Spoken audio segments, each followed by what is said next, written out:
आत्मानुशासन नामक इस ग्रंथ में गुणभद्र स्वामी यहाँ बाल ब्रह्मचारियों की प्रशंसा कर रहे थे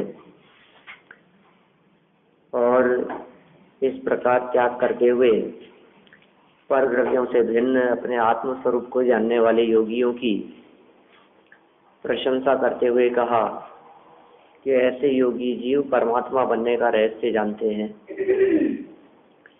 वे जानते हैं कि पर से भिन्न और अलिप्त रहते हुए किस प्रकार परमात्मा बना जा सकता है। यही रहस्य आचार्य देव ने हमें भी बताया कि मैं अकिंचन हूँ, मेरा कुछ भी नहीं है। यदि ऐसी भावना हो और ऐसी भावना करके तू बैठ जाए तो शीघ्र 3 लोक का स्वामी हो जाए। माने 3 लोक का स्वामी होने की विधि यह बतला रहे हैं और इस विधि का प्रथम चरण बतला दिया कि परद्रव्य मेरा नहीं है, मैं परद्रव्य का नहीं हूँ, कोई परिग्रह और संयोग मेरा नहीं है। ऐसा विचार करते हुए तू शांति से एकाग्र चित्त होकर के बैठ। ये पहला काम है। माने जो जीव परमात्मा बनना चाहते हो, जिन्हें परम सुख अतीन्द्रिय आनंद पूर्ण सुख की प्राप्ति करना हो, उन जीवों को सर्वप्रथम पर पदार्थों के प्रति अपनापन तोड़ना ही पड़ेगा, क्योंकि पर में अपनापन तोड़े बिना कोई कार्य नहीं होता। एक कदम भी मुक्ति मार्ग में आगे नहीं बढ़ते। इसका अर्थ अपन ने पढ़ा था, भावार्थ से अपन देखते हैं आगे। 101 नंबर का पेज है, 101 पेज पर अंतिम पंक्तियां। भावार्थ, अज्ञान के कारण पर पदार्थों में ममत्व होता है और पर पदार्थ अपने नहीं होते, इसलिए यह जीव हीन अवस्था को प्राप्त हो रहा है। देखो कितनी मार्मिक बात कह रहे हैं। अज्ञान के कारण पर पदार्थों में ममत्व होता है। देखिए, यदि ये पर पदार्थ अपने हो जाए, मान लीजिए, तब तो फिर अज्ञान ही नहीं रहा ना। ये पर पदार्थों में सुख नहीं है और सुख मानता है, ये इसकी मिथ्या मान्यता है, इसका मिथ्यात्व है। माने मिथ्यात्व से भी ये बात सिद्ध होती है कि पर पदार्थों में सुख नहीं है। कैसी बात है, थोड़ा गहराई से विचार करना। मिथ्यात्व माने उल्टी मान्यता, ठीक है। हमारे मिथ्यात्व से क्या बात सिद्ध हो रही है? हम ये मानते हैं कि पर पदार्थों में सुख है, ये मानते हैं ना। अब यदि पर पदार्थों में वास्तव में ही सुख हो, हम मान रहे हैं कि पर पदार्थों में सुख है और पर पदार्थों में वास्तव में ही सुख हो, तो फिर ये तो मिथ्या ज्ञान क्या हुआ, है तो सम्यक ज्ञान हो गया। जो हम मान रहे हैं और वैसा ही स्वरूप है, तो फिर ये हमारी उल्टी मान्यता कहाँ रही? ये तो सच्चा ज्ञान हो गया। तो माने मिथ्यात्व इस बात को सिद्ध कर रहा है कि तुम जो मान रहे हो ये सही नहीं मान रहे हो। इसका मतलब हमें जो पर पदार्थों में सुख लग रहा है वो वास्तव में पर में सुख नहीं है। माने सम्यक्त्व की अपेक्षा सम्यक दर्शन के गीत तो सब गाते हैं, लेकिन मिथ्या दर्शन भी वस्तु व्यवस्था को, वस्तु स्वरूप को सिद्ध करता है। ये बात हमारे समझ में नहीं आती। कह रहा है ये कह रहे अज्ञान के कारण पर पदार्थों के अंदर ममत्व होता है। पर पदार्थों में ममत्व का कारण अज्ञान है। इसका मतलब ज्ञान हो जाने पर पदार्थों में ममत्व नहीं होता। बात सिर्फ ममत्व की नहीं। एक पंक्ति आगे कहते हैं पर पदार्थ अपने नहीं होते। कोई कहे साहब ज्ञान के कारण पर पदार्थों में ममत्व क्यों नहीं हो सकता? ना समझी में पर पदार्थों में ममत्व किया वो तो अज्ञान के कारण हुआ, लेकिन समझ पूर्वक पर में ममत्व करे तब तो अज्ञान के कारण नहीं है। तो ये कह रहे हैं पर पदार्थ अपने नहीं होते। सच्चाई तो ये है, और अपने होते तो है नहीं और अपने मानता है, तो सच्ची बात है कि झूठी बात है? मैंने तो खूब कोशिश की, मैं इसको अपना मानता रहा, लेकिन तेरा अपना मानने से हुआ क्या ये बता ना। यदि अपना मानने से अपने हो गए होते तो फिर हमारा ये ज्ञान अज्ञान नहीं होता, मिथ्या ज्ञान नहीं होता। यदि वे अपने हो गए होते और हम उन्हें अपना मानते हैं तब तो उसे सम्यक ज्ञान कहते। लेकिन अपने हुए नहीं और अपने मानते हैं, इसलिए हमारी ये प्रवृत्ति, हमारी ये सोच मिथ्या ज्ञान है, मिथ्यात्व है। ये क्या कहा? अज्ञान के कारण पर पदार्थों में ममत्व होता है। पर पदार्थों में ममत्व अज्ञान की वजह से होता है, और पर पदार्थ अपने होते नहीं है। इसलिए क्या होता है कि हीन अवस्था को प्राप्त हो रहा है, माने ये जीव दुखी हो रहा है। तो कुल मिलाकर के इस जीव के दुख का जन्म हुआ पर पदार्थों को अपना मानने से। हमने माना कि ये पर पदार्थ अपने, वे अपने हुए नहीं। तो मैं तो ये सोच रहा था कि इनसे मैं सुखी हो जाऊंगा, ये मेरे अपने हैं, और जिसको मैं अपना कहता हूँ छोड़ चल देता है, परेशान होता है, दुखी होता है।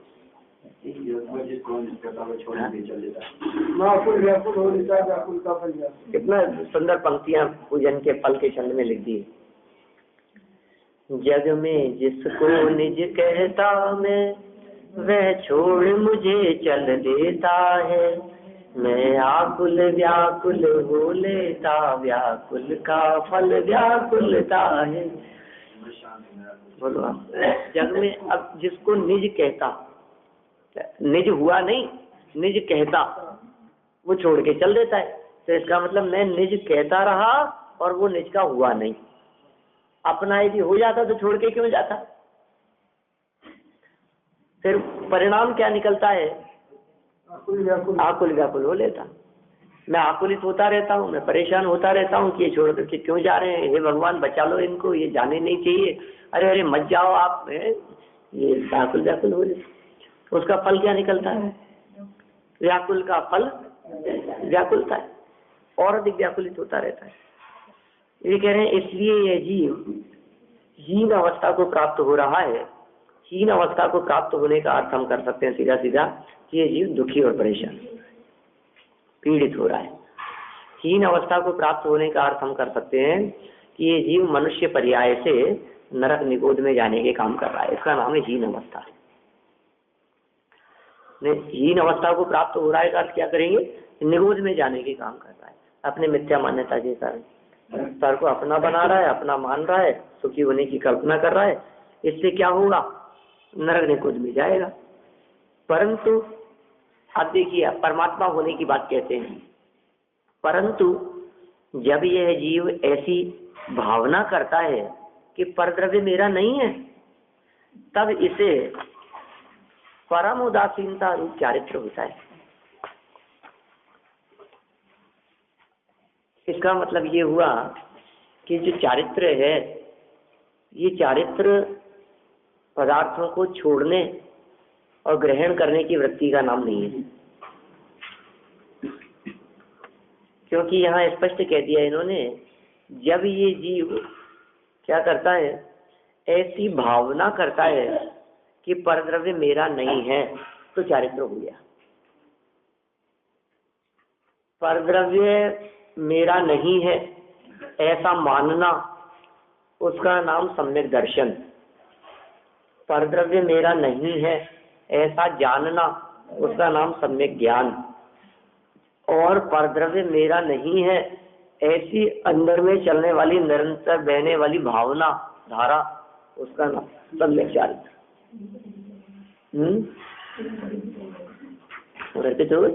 दौलत राम जी ने भी इसी तरह की परिभाषा बतलाई है ना, पर द्रव्यंते भिन्न आप में रुचि सम्यक तो भलाए, आप रूप को जान पनो तो आप रूप में लीन रहे फिर।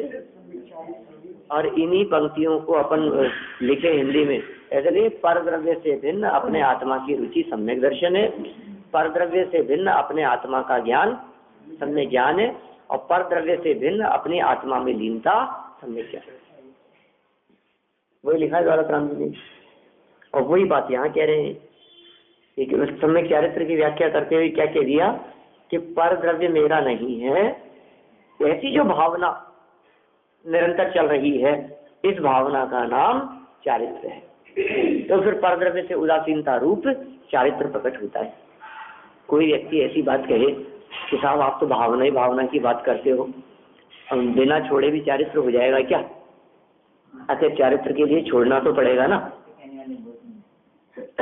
तो यहाँ कहिए, जिसकी भावना में छोड़ने की बात चल रही हो, उसके जीवन में नहीं छूटे ऐसा हो ही नहीं सकता। अकेला छोड़ देने मात्र का नाम चारित्र नहीं है, लेकिन छोड़ने की भावना जिसके अंदर में बह रही हो, उस भावना पूर्वक जिसके त्याग होता है, उसका नाम वास्तव में चारित्र है। माने चारित्र में दो बातें गर्भित हो गई। एक चारित्र तो जगत समझता है छोड़ने मात्र का नाम चारित्र, तो हम कह रहे हैं कि चारित्र में छोड़ना तो है ही, लेकिन छोड़ने के साथ साथ में एक बात और है जो चारित्र में गर्भित होनी चाहिए। वो क्या है? अपनापन छोड़ना, ममत्व छोड़ना। ठीक है ना? तो ममत्व और अपनापन छोड़ने को चारित्र कहते हैं। एक्चुअल में क्या है, सारी किताबें एक साथ नहीं लानी चाहिए। जो आते हैं ना, जिसको जरूरत हो वो ले आया आता है। अपन सब ले आते हैं, फिर इधर उधर होते रहते हैं, फिर कोई आता है फिर उठा उठा करके देते रहते हैं इधर उधर। वो जो आता है वो उधर अलमारी में देख करके आता है, वहाँ उसको मिलती नहीं है। 2 4 5 ले आए अपन, जो शुरू में जो बैठे हैं, बाकी सब लोग अपने अपने जिसको लाएंगे अपने हिसाब से लाएंगे। फिर सभा में फिर वो कोई खड़ा होता है, फिर उठता है, फिर किताब उठ करके देता है, सब तरह होता रहता है।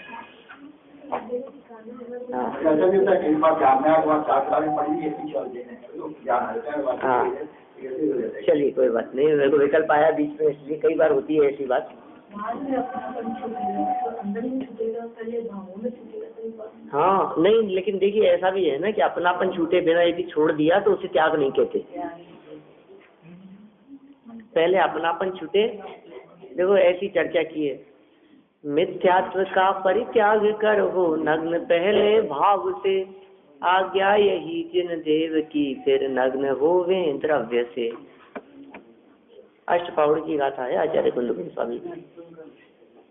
सबसे पहले भाव से त्याग हो, फिर उसके बाद में द्रव्य से त्याग हो। पहले द्रव्य से त्याग हो जाए तो भी हमें कोई ऐतराज नहीं है, लेकिन भाव से भी त्याग जरूरी है। भाव से त्याग होगा। द्रव्य और भाव दोनों प्रकार के त्याग की संधि है। जब तक गुनी होगा, हाँ, त्याग नहीं होगा तो गुनी होगा। बस वही बात। देखिए आज तब इसे परम उदासीनता रूप चारित्र होता है, और उस चारित्र के फल में क्या होगा? जब उस चारित्र का फल प्रकट होगा, जब उस चारित्र का फल मिलेगा, तो उसके फल से इसे 3 लोग अपना स्वामी माने, ऐसा पद प्राप्त होता है। ऐसा पद इसे मिलता है तो 3 लोग का स्वामी हो जाएगा, माने परमात्मा हो जाएगा, भगवान हो जाएगा। देखो, भगवान बनने के लिए बाहर में कुछ करने की बात नहीं है कि साहब भगवान बनने के लिए कौन सा विधान कराएं, भगवान बनने के लिए कौन से तीर्थ क्षेत्र पर जाएं, कौन से तीर्थ क्षेत्र पर जाकर के वंदना करें, कहाँ जाकर के हम क्या काम करें, कितना दान दे दें कि परमात्मा बन जाए। ऐसे पर पदार्थों के ग्रहण और त्याग से परमात्मा का संबंध नहीं है, लेकिन अंदर में स्वरूप लीनता रूप चारित्र यदि होता है, पर से उदासीनता की भावना माने स्वयं में लीनता की भावना।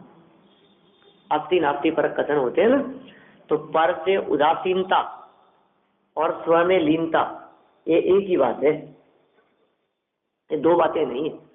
जैसे उत्तम आकिंचन्य और उत्तम ब्रह्मचर्य, ये 2 धर्म है ना। ये अकिंचन की भावना की बात करते हैं इस गाथा में, तो अकिंचन का मतलब है पर से भिन्नता की भावना, और ब्रह्मचर्य का अर्थ है अपने में लीनता की भावना। आकिंचन ब्रह्मचर्य धर्म 10 सार है, चहु गति दुख ते काढ़ी मुक्ति करतार। ये 2 धर्म, आकिंचन और ब्रह्मचर्य।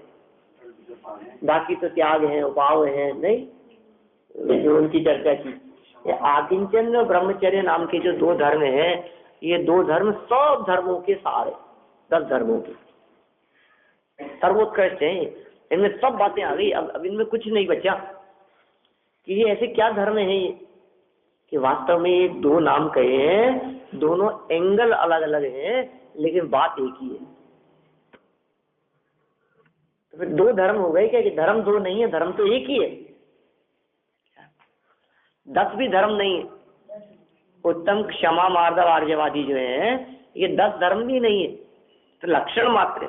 ये तो वीतराग रूप असली धर्म को देखने के दृष्टिकोण है, उसे देखने के एंगल है, अलग अलग एंगल जिनसे उनको देखा गया। जो आकिंचन्य नाम का धर्म क्या कहता है? ये क्या दृष्टिकोण है कि मैं पर पदार्थों रूप नहीं हूँ, पर पदार्थ मेरे नहीं है, पर पदार्थों में सुख नहीं है, पर से भिन्न देखना ये आकिंचन्य का कार्य है।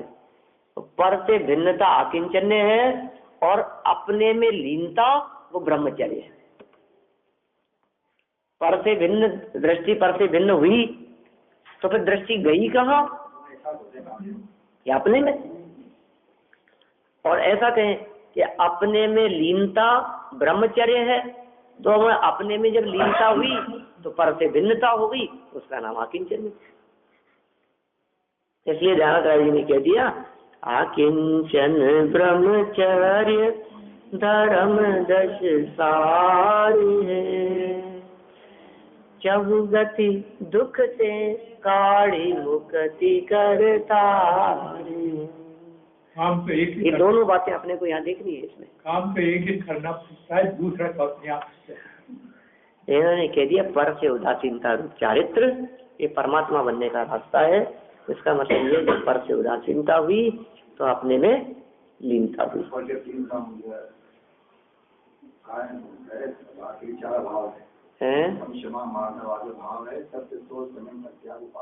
हाँ ठीक बात है। सबसे पहले क्षमा मार्दव आर्जव, क्षमा मार्दव आर्जव भाव है, सत्य शौच संयम तप त्याग उपाव। ये उपाव देखो, क्षमा मार्दव आर्यवादी क्या है, परिणाम है क्षमा का भाव है, मार्दव का परिणाम आर्जव मायाचारी का भाव, मायाचारी नहीं होना, सरलता, ये सब भाव है। और फिर त्याग है, तप है, संयम है, ये सब उपाय है, मार्ग है, रास्ता है ना। और आकिंचन ब्रह्मचर्य क्या है कि ये सारे निष्कर्ष ये निकला कि पर से भिन्न हो जाओ, अपने विलीन हो जाओ, ये सारभूत बात है। ठीक है ना। क्षमा मार्दव आर्यवादी भावों के माध्यम से और संयम तप त्याग आदि उपाय के माध्यम से पर से भिन्न अपने स्वरूप में लीनता, इस फल की प्राप्ति करनी है। और ध्यानत धर्म 10 पैड़ी चढ़ के शिव महल में पग धरा, मोक्ष रूपी महल की प्राप्ति हो जाती। तो देखिए, जिसके फल में, जिस उदासीनता रूप चारित्र के फल में इसे 3 लोक अपना स्वामी माने ये 3 लोक का स्वामी हो जाए, 3 लोक इसे अपना स्वामी माने, ऐसा पद प्राप्त होता है। यह रहस्य योगीश्वर जानते हैं। मुनिराज इस रहस्य को जानते हैं, परमात्मा कैसे बना जाता है।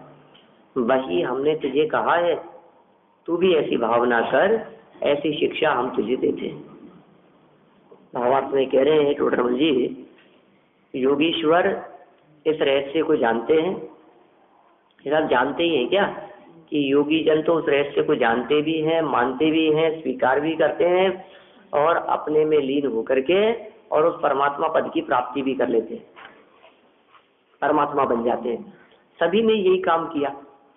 ऋषभदेव ने क्या काम किया बताओ? अजितनाथ स्वामी ने क्या काम किया? संभवनाथ जी ने क्या काम किया? 24 तीर्थंकरों ने, उनके अनुयायियों ने, मुक्ति प्राप्त करने वालों ने सर्वप्रथम ये पर से भिन्न अपने आप को जानकर समस्त परिग्रह का त्याग किया, मुनिव्रत अंगीकार किया। फिर मुनिव्रत अंगीकार करके आत्म स्वरूप में लीन होकर उस परमात्मा पद की प्राप्ति की। और जब वे परमात्मा हो गए, ऋषभदेव से महावीर तक 24 तीर्थंकर, तो 24 तीर्थंकरों ने वही बात, वही परमात्मा बनने का रहस्य और मार्ग अपने दिव्य वाणी दिव्य ध्वनि के माध्यम से बतलाया। जो बात तीर्थंकरों ने बताई उसी को गणधरों ने गूंथी, उसी को आचार्यों ने मुनिराजों ने लिपिबद्ध की और उसी को विद्वान ज्ञानियों के माध्यम से हमें बताया जाता है कि भैया ये शिक्षा दे रहे हैं, ये परमात्मा बनने की विधि है, इस विधि से काम करेगा तो परमात्मा बन जाएगा, 3 लोक का नाथ, 3 लोक का स्वामी हो जाएगा। बहुत रहस्य की बात है, कौन जानता है इस रहस्य को? सारी दुनिया प्रथम तो परमात्मा बनने की बात पर ही हंसते हैं, मजाक समझते हैं, ऐसा कहते हैं क्या परमात्मा भी बनते हैं? कोई भगवान शक्ल देखिए तुम्हें, भगवान बनने की बात कर रहे हैं? ये बड़े आए भगवान बनने के लिए। लोग तो ऐसी बात भी कहते हैं, इंसान तो बन जाओ पहले, भगवान तो बाद में देखिए देखना, अच्छे इंसान तो बनो। अरे जो व्यक्ति का, जिस व्यक्ति का लक्ष्य परमात्मा बनने का हो, वो व्यक्ति अच्छा इंसान नहीं बनेगा, वो सच्चा मुनिराज भी बनेगा, अच्छा इंसान भी बनेगा, आत्मार्थी भी होगा, ये सब बातें, पाप से विरक्त भी होगा, अनीति अन्याय अभक्ष बेईमानी इन सब से बच करके भी रहेगा, इन सब से सावधान रहेगा, ऐसी खोटी प्रवृत्तियां उसके जीवन में नहीं होगी, अष्टमूल गुणों का पालन भी करेगा, उत्कृष्ट श्रावक अवस्था होगी उसकी, जमीगंध का त्यागी होगा, रात्रि भोजन आदि का त्यागी होगा, बाह्य सदाचार का पालन करने वाला होगा। ये बातें उसे कहनी नहीं पड़ेगी, ये बातें सिखाई नहीं जाती है, ये बातें अपने आप आती है, क्योंकि इस व्यक्ति का लक्ष्य परमात्मा बनना है। दुनिया में एकमात्र दर्शन ऐसा है जो परमात्मा बनने की बात करता है। ये असली देन है हमारे तीर्थंकरों की, एकमात्र दर्शन ऐसा है। हजारों दर्शन मिलेंगे आपको, हजारों धर्म दर्शन संप्रदायों में, एकमात्र धर्म ऐसा कहता है कि ये जीव परमात्मा बन सकता है, ये भगवान बन सकता है। नए पैदा हो जाते हैं, परमात्मा है ये होता है। आप वर्णी जी का कीर्तन देखिए आप, मैं वह है, वो तो कहते हैं भगवान ही हूँ।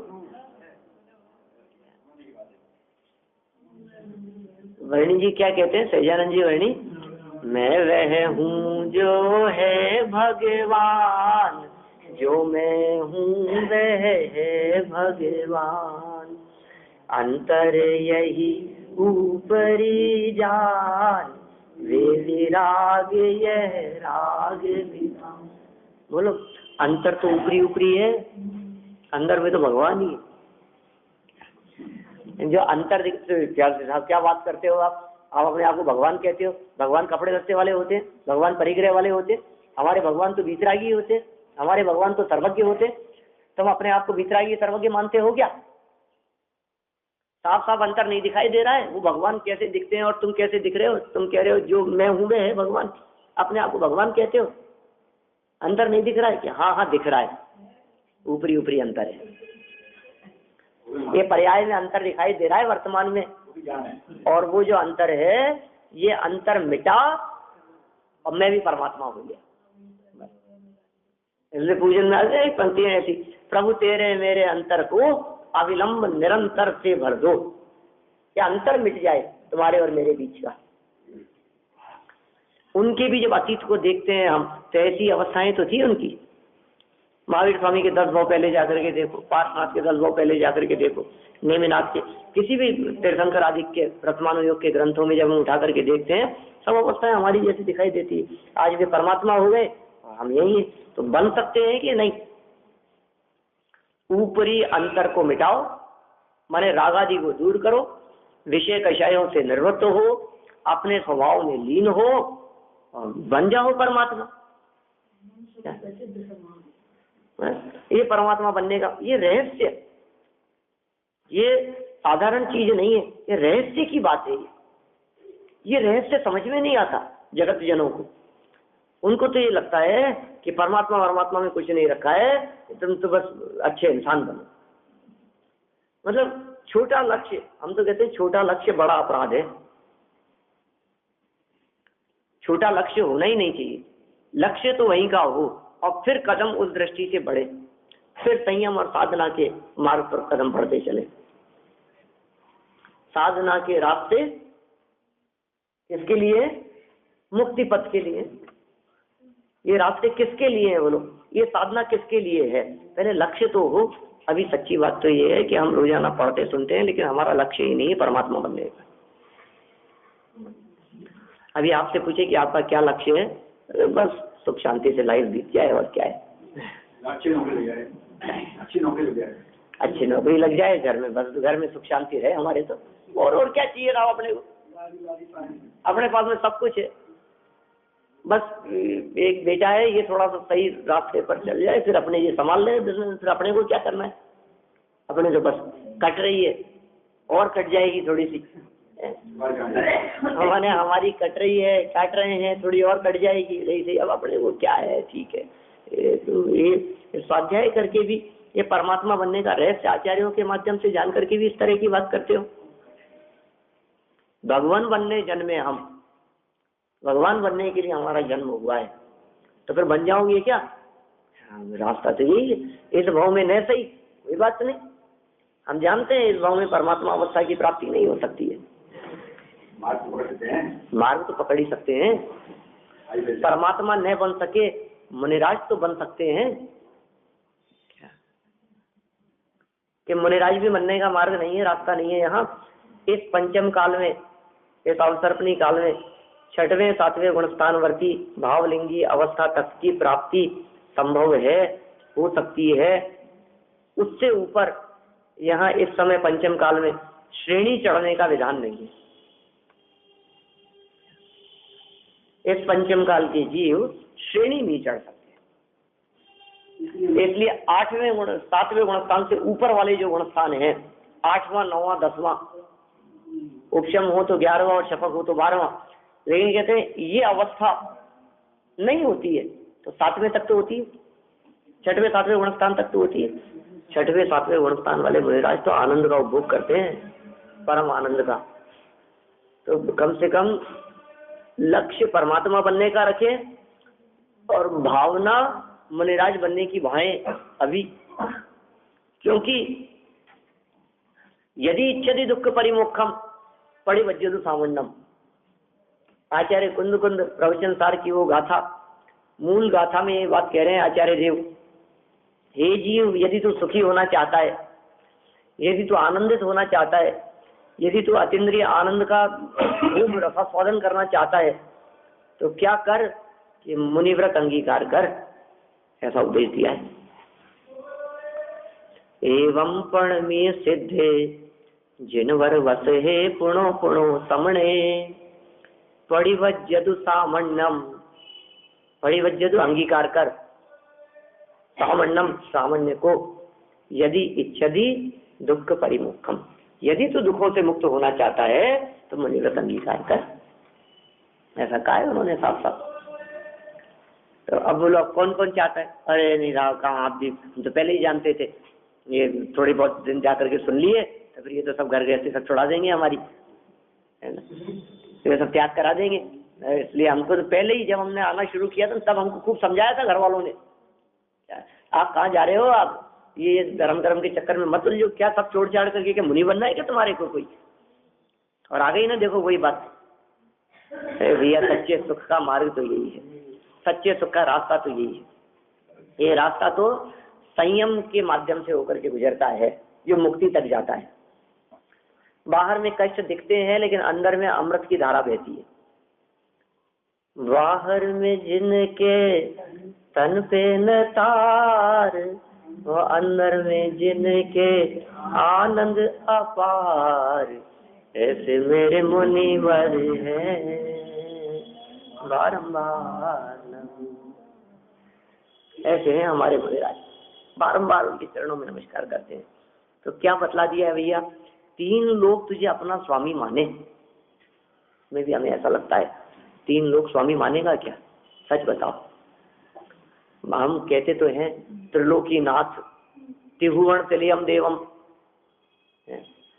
3 लोग के नाथ हैं, वंदिता तिहुवणिंद परिपूज्यम, तिहुवणिंद परिपूज्यम, इससे बात समझ में आती है। कार्तिक अनुप्रेक्षा का मंगलाचरण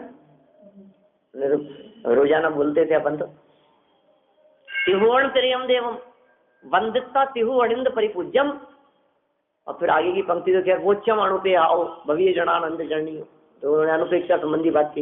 लेकिन पहली लाइन के अंदर जो मार्मिक बात कह दी है कि 3 लोक के जीव आपके चरणों में झुके, ऐसे होते हैं 3 लोक के नाथ, त्रिलोकी नाथ भगवान महावीर स्वामी।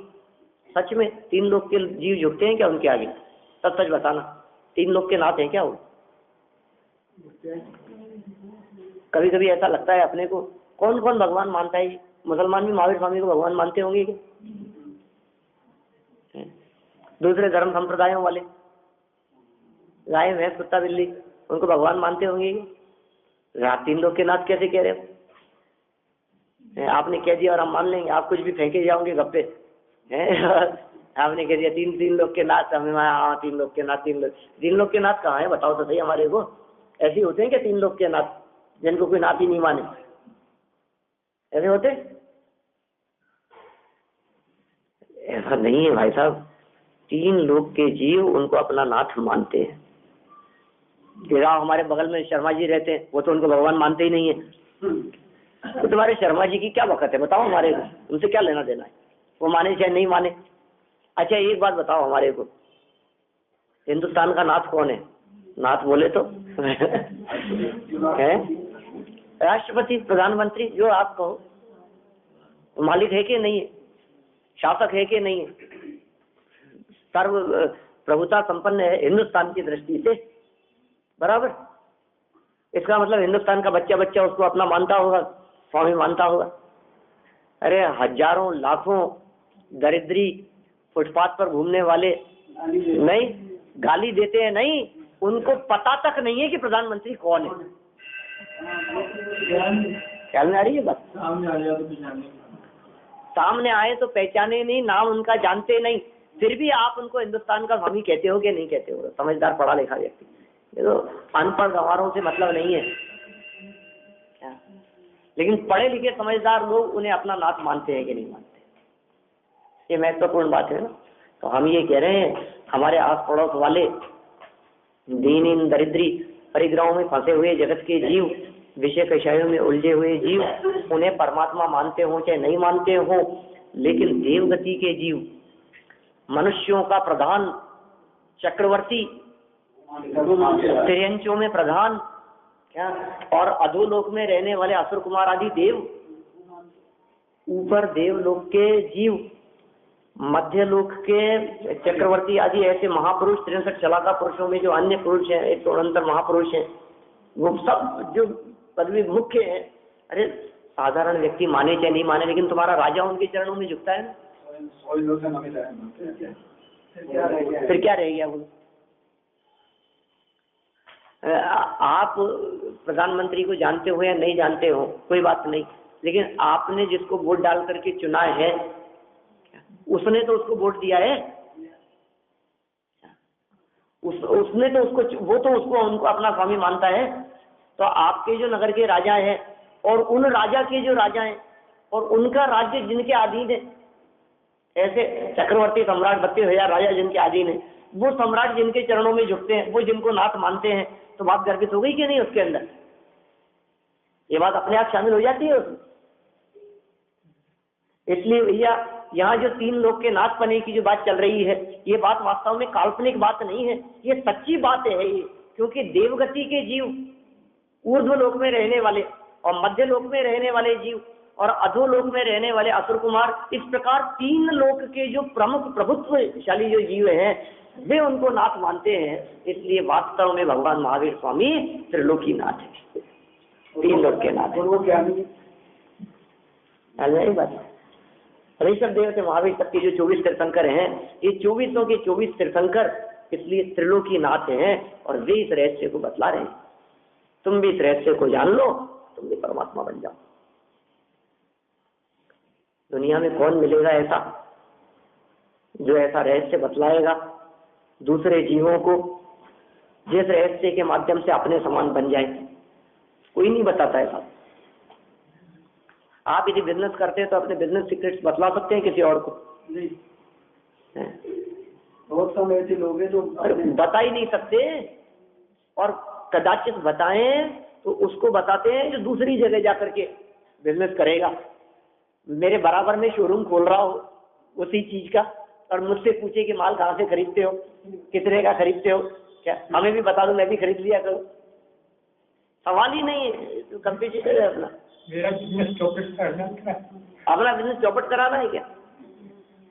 अपनी महिमा हो और दूसरे जगत के जीवों की महिमा न हो, ऐसा तो सब जगत के जीव सोचते हैं। लेकिन जिस तरह हम परमात्मा हैं उसी तरह आप भी परमात्मा बन जाएं, ऐसा सोचने वाले एकमात्र दिगंबर मुनिराज हो सकते हैं, तीर्थंकर परमात्मा हो सकते हैं, वीतरागी परमात्मा ही हो सकते हैं। ऐसे जो जगत के जीवों के बारे में सोचते हैं, तुम भी परमात्मा बन सकते हो। ये मार्ग और ये रहस्य ये कौन बताए बोलो? ये जैन धर्म, जैन दर्शन का जो ये रहस्य है, ये रहस्य दुनिया में कोई नहीं बतला सकता। ये जैन धर्म की विशेष बात है ये, और ये है असली योगदान, असली प्रदेय तीर्थंकरों का। हम लोग सोचते हैं तीर्थंकरों ने क्या दिया बोलो, भगवान ऋषभदेव स्वामी का क्या योगदान है? कल है ऋषभदेव जयंती है कल, क्या क्या योगदान था उनका? जब को दे दी व्यक्ति ने दिया। मैंने ऐसा लगता है लोगों को, तो ये लगता है असीम कृषि विद्या शिल्प वाणिज्य ऋषभदेव का योगदान है साहब, ये नहीं है योगदान। अरे भाई साहब, ये राजा ऋषभदेव का योगदान है, भगवान ऋषभदेव का नहीं। भगवान और राजा में फर्क है। खेती करना, कराना, बिजनेस बढ़ाना, उनसे टैक्स वसूल करना है, उनका व्यापार बढ़ना, लोगों की आजीविका का माध्यम होना, नगर में लोगों के भोजन बन रहा है कि नहीं, खान पान की व्यवस्था है कि नहीं, प्रजा सुख शांति से है या नहीं, ये सारा देखने का काम राजा का हो सकता है, ये भगवान का काम नहीं। आप देख लेना, कोई व्यक्ति भगवान ऋषभदेव के नाम पर जहाँ भी ऐसा चलता है, ठीक है, सब यही बात करने वाले होते। तो ये जैन दर्शन का रहस्य बतलाया उन्होंने। इसलिए नए युग का जो उन्होंने शुरुआत की, युग प्रवर्तक भगवान है, युग प्रवर्तक है, युगम युगादा, समझे? सभा की तरफ से रखी है ना गोष्ठी कल, क्या उसका विषय ऐसा रखा है, युग प्रवर्तक के रूप में भगवान ऋषभदेव और भरत चक्रवर्ती, युग प्रवर्तक के रूप में 3 वक्ता है, तो उसके बारे में बोलना है। यही बात होगी। तीसरा नाम मेरा भी है उसमें। हाँ, कल शाम को है ना चैम्बर मैंने देखो, आप उन जो विषय रखा है ना, निश्चित रूप से यही सोच करके रखा होगा, अरे साहब भगवान ऋषभदेव स्वामी ने खेती करना सिखाया है, 80 कृषि विद्या शिल्पवाणी जी का उपदेश दिया है, नया युग। ठीक है, असली योगदान जैन दर्शन का क्या है? व्यापार आपका बढ़े, ये जैन दर्शन का योगदान नहीं है। आप व्यापार से सदा सदा के लिए कब मुक्त हो जाएं, ये जैन दर्शन का संयम और साधना के मार्ग पर बढ़े और उस अवस्था की प्राप्ति करें, ये विशेषता है, ये विशेष बात है जिस और हमारा ध्यान नहीं जाता है। योगीश्वरों ने हमारे को ये रहस्य बतलाया है। देखिए बाबा 102 नंबर पेज की पंक्तियां ऊपर से, जिसके फल में, किसके फल की बात कर रहे हैं? चारित्र के फल से। कौन से चारित्र के फल से? उदासीनता रूप चारित्र, पर से भिन्न अपने आप को अनुभव करने रूपी जो उदासीनता है, उस रूप चारित्र से, जिसके फल से इसे 3 लोग अपना स्वामी माने, ऐसा पद प्राप्त होता है। 3 लोग के जीव से अपना स्वामी माने, ये पद की प्राप्ति होती है। यह रहस्य योगीश्वर जानते हैं, योगी जानते हैं इस रहस्य को, मुनिराज जानते हैं इस रहस्य को, और वही हमने तुझे कहा है। ये ग्रंथ लेखन करता, भावार्थ लिखने वाले ये कह रहे हैं हमसे कि ये रहस्य योगी जानते हैं, हमें योगियों से प्राप्त हुआ है और हम तुम्हारे को ये रहस्य बताते हैं। और तुम क्या करो अब इस रहस्य को जान करके? तुम भी ऐसी भावना भाव। हम तुम्हें उलझाने का काम नहीं करते, हम तुम्हें सुलझने का मार्ग बतलाते हैं। तुम भी ऐसी भावना भाव, तू भी ऐसी भावना कर, ऐसी शिक्षा हम तुझे देते हैं। माने वास्तव में इस मनुष्य भाव को प्राप्त करके परमात्मा बनने का रास्ता हमारे को अपनाना चाहिए। फिर कई तरह के प्रश्न हमारे चित्त में खड़े होते हैं। आपने रहस्य बता लिया और हमने रहस्य सुन लिया, अब क्या बन गया? इससे कोई परमात्मा बन जाते हैं क्या? अब हो जाएंगे क्या कोई परमात्मा? अब जान लिया ना रहस्य कि नहीं, उसके लिए कुछ काम करना पड़ेगा।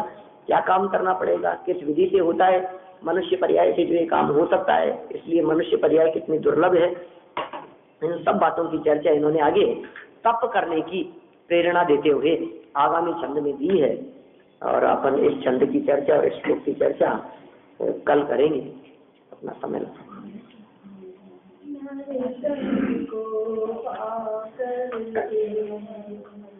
जीवन को विमल कर लो, नर्तन को आकर के जीवन को विमल कर लो, शिवपुर के पथिक बनो, यह जन्म सफल कर लो, शिवपुर के पथिक बनो, यह जन्म सफल कर लो। ना उम्र की सीमा है, ना जन्म का है बंधन, ना उम्र की सीमा है, ना जन्म का है बंधन, निज में निज अनुभव कर बन जाओ स्वयं भगवान, निज में निज अनुभव कर बन जाओ स्वयं भगवान, निज के वैभव से तुम निज को धनिक कर लो, निज के वैभव से तुम निज को धनिक कर लो, शिवपुर के पथिक बनो, यह जन्म सफल कर लो।